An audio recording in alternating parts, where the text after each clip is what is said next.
In Moscow, sometime in 1974, a GRU analyst pulled together what the Soviet naval aviation crews needed to know about the American Navy's newest fighter.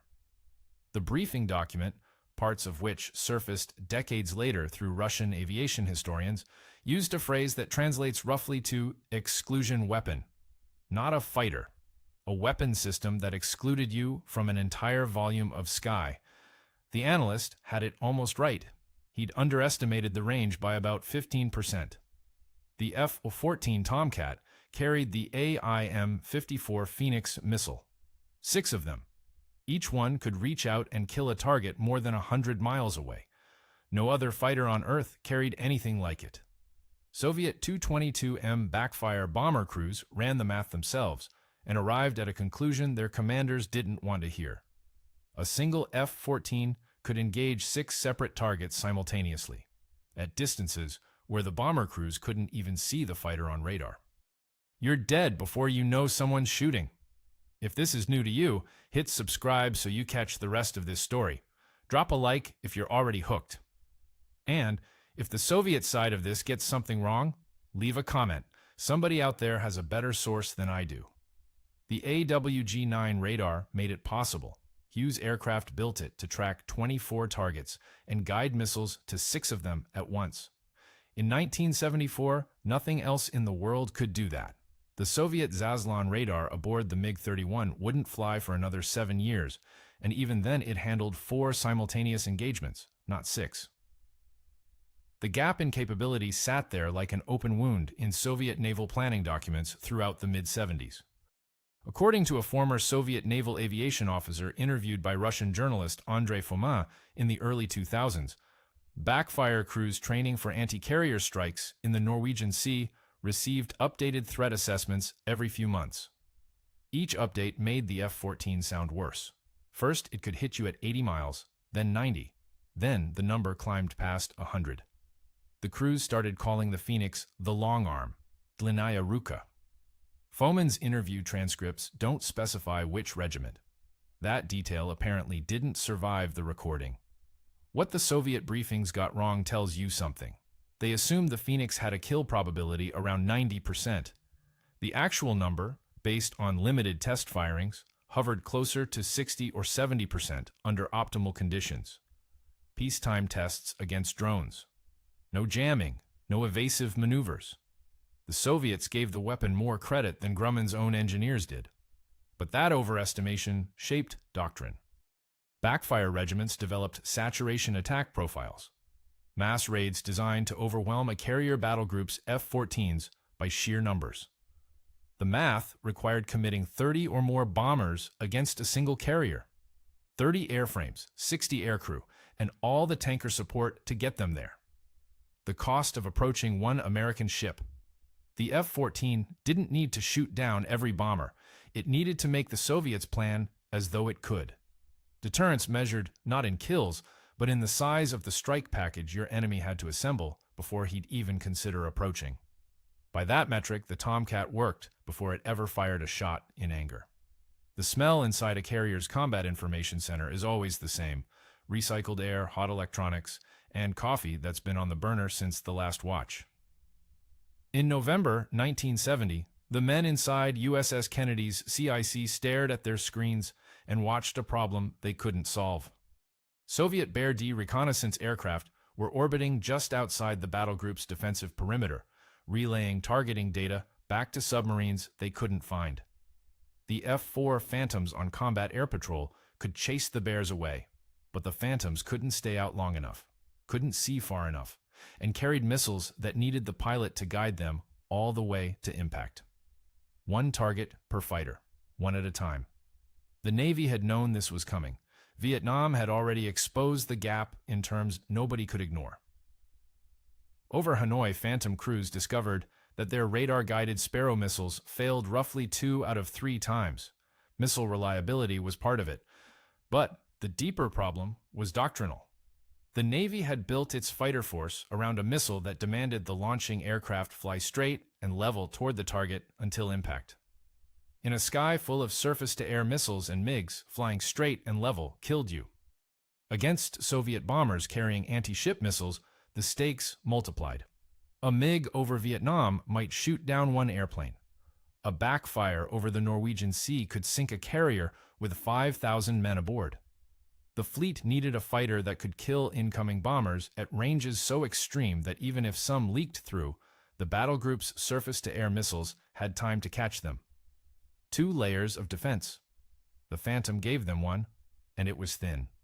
That was the Navy's desperation. Grumman's was financial. By 1969, Grumman Aircraft was bleeding. The company had bet heavily on the F-111B, a joint Navy-Air Force fighter that Robert McNamara's Pentagon had forced into existence. The Navy hated it. Too heavy, too sluggish, wrong radar, couldn't land on carriers without terrifying the pilot. When Congress finally killed the naval version, Grumman was left holding contracts that had consumed years of engineering talent and produced exactly nothing the fleet wanted to buy. The company that built the Hellcat, the Bearcat, the Intruder, the company that had owned naval aviation for 30 years, was looking at possible bankruptcy. They needed a contract the way a drowning man needs a rope. So when the Navy issued the request for proposals for the VFX program, the fighter that would become the F-14, Grumman's engineers didn't design a safe airplane. They designed a radical one. Variable sweep wings that tucked back for speed and spread forward for agility. A 2-seat cockpit with a dedicated radar intercept officer managing the weapon system. And at the center of it all, that AWG-9 radar married to the Phoenix missile. Grumman was out of money and the Navy was out of time. That made for a very focused design process. $610 million. That's what the Navy spent developing the AWG-9 and Phoenix combination between 1960 and 1974, adjusted to the dollars of that final year. More than the entire defense budget of most NATO allies. Naval Air Systems Command didn't care. They wanted a radar that could look down at the ocean, where bombers hid in the clutter of wave returns that blinded every other fighter radar in the world, and pick out targets at distances that most pilots couldn't even conceptualize.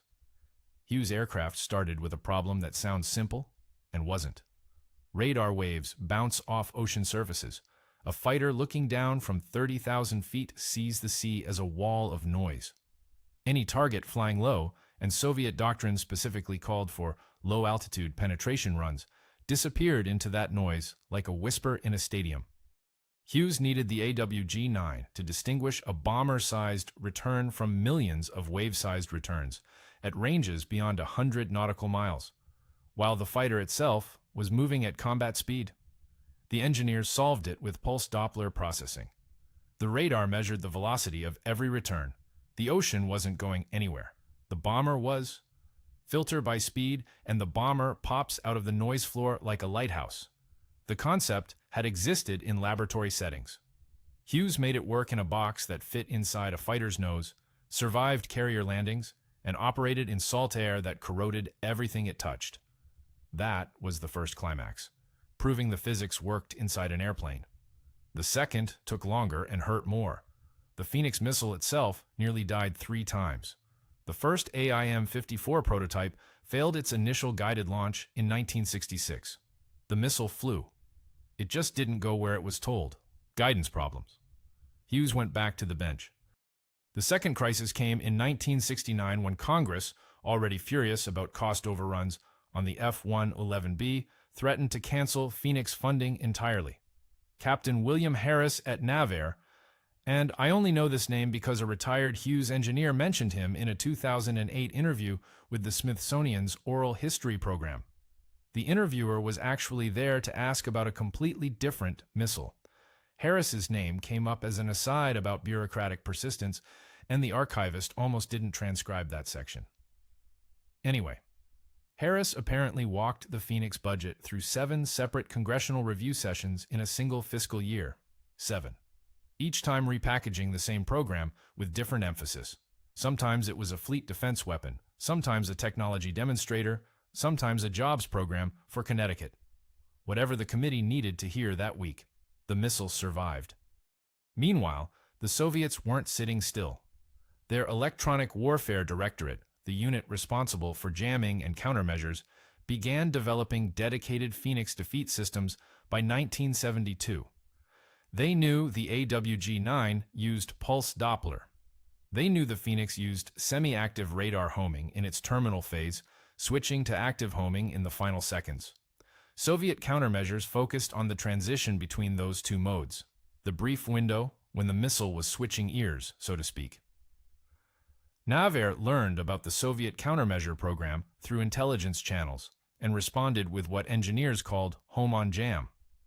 If the target tried to blind the Phoenix with electronic noise, the missile could follow the jamming signal itself. You jam, you become the beacon.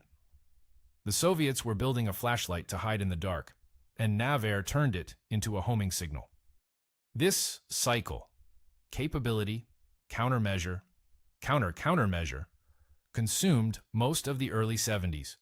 Each iteration pushed the Phoenix's electronics further. By the time the missile reached initial operational capability aboard the carrier Enterprise in 1974, it had been redesigned internally at least 4 times.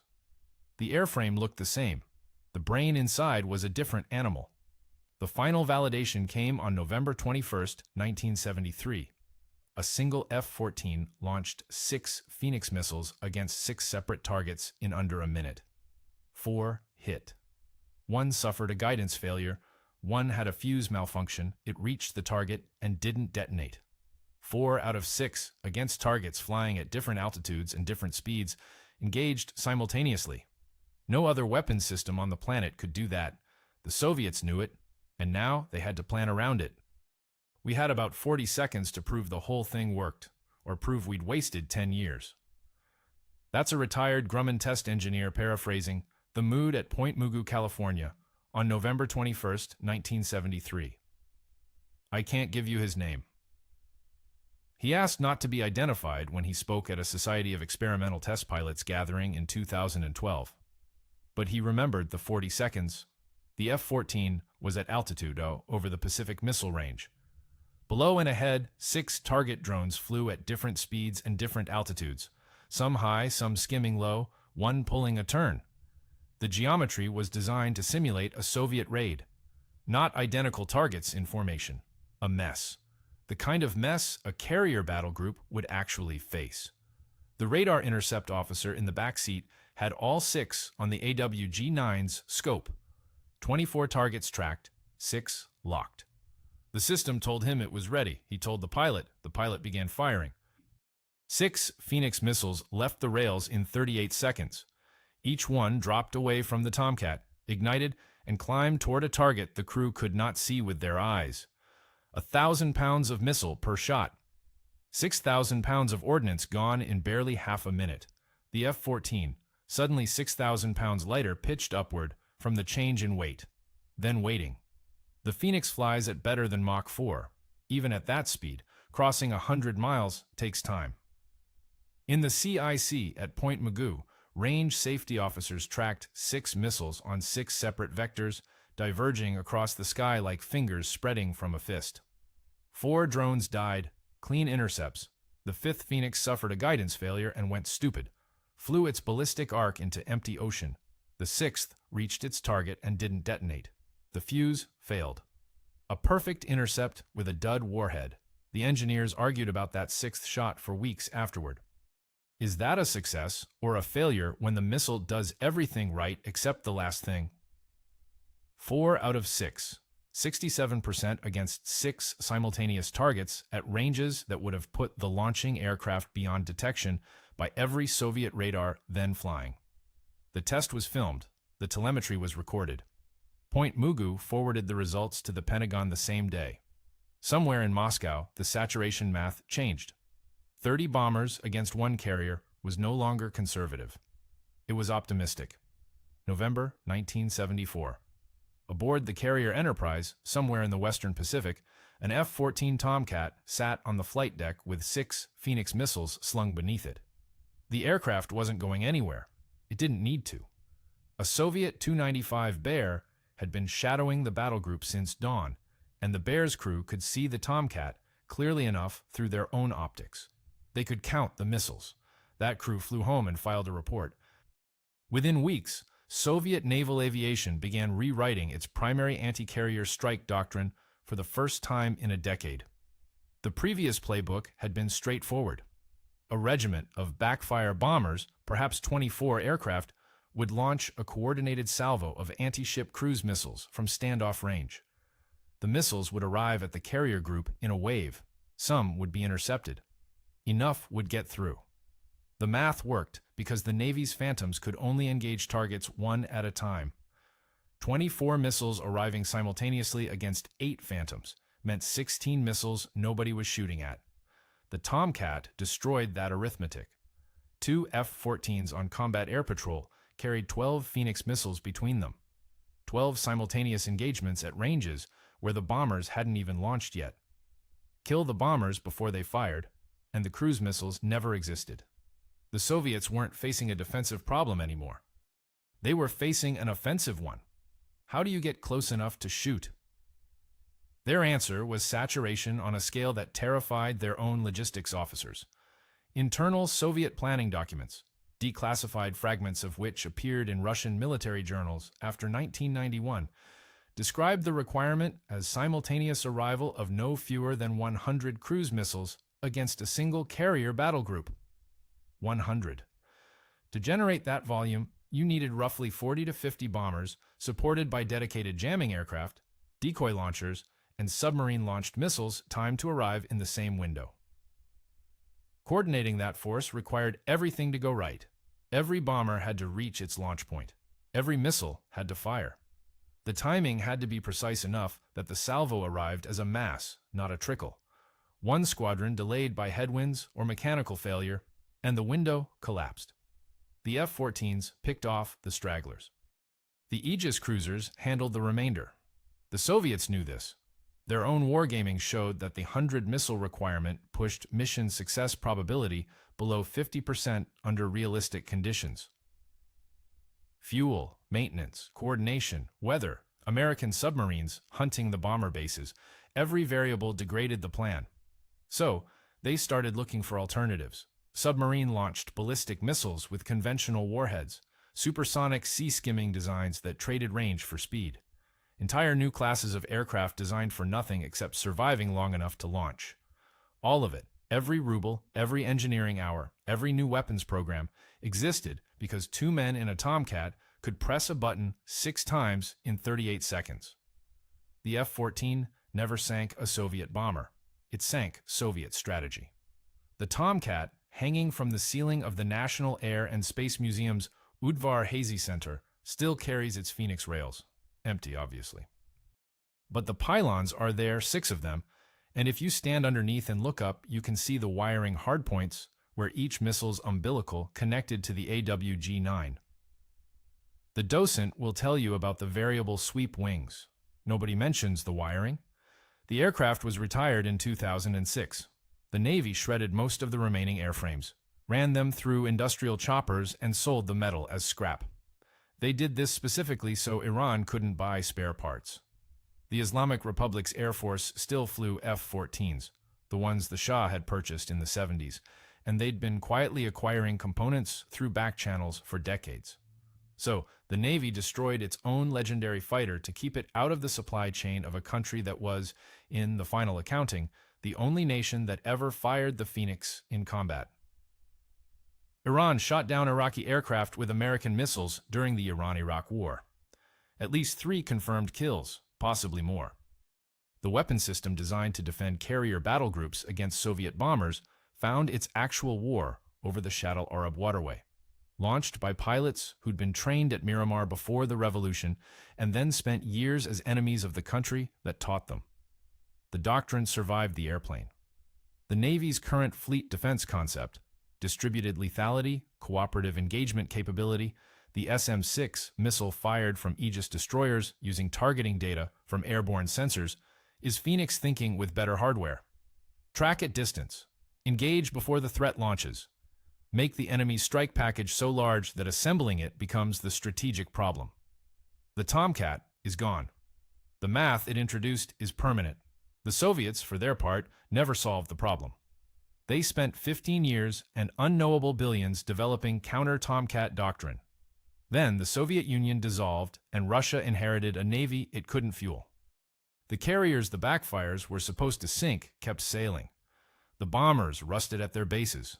The 100-missile saturation requirement, the doctrine born from watching a Tomcat sit on Enterprise's flight deck with 6 Phoenix missiles it never had to fire, became a planning document in an archive of a country that no longer existed. The museum closes at 5:30. The Tomcat hangs there in the dark.